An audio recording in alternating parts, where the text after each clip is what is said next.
They're on the gate for race number 3. Here they come.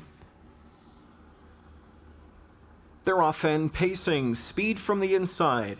As Silver Hill Shadow leaves out, chased out of there, Victor Byam thought of leaving, now tucks back. Outside comes Melmerby Beach, who's on the march early from Actonel. Melmerby Beach grabs the racetrack. Into the pocket spot is Silver Hill Shadow from second. The rail third belongs to Karachi Hanover. Off the speed is Victor Byam from in fourth, and cross down to the pylons from in fifth. As they go into the first turn is Western Vintage. Then back into sixth is Speckled Door. 7 to the outside off the quarter in 27 and 1 and laid parked out there from in seventh was Dancin' Hill. Then it's back inside to find Jet Airway. Second from last is Bugger Bruiser trailing. Played against Sam. The opening quarter was 27 and 1. And here from the backfield on the march comes Western Vintage as Miller starts up the motor on Western Vintage in the second quarter and drills him to the front. Back to second goes Melmerby Beach as he's in release mode as they go up to the midway point. Half-mile speed of 54 and 4. They race to the final turn and Western Vintage on top here by a pair of lengths. Melmerby Beach races into the final turn with that drop knee boot there for Macdonell in the 2-hole. Third towards the inside is Silver Hill Shadow, then Karachi Hanover fourth.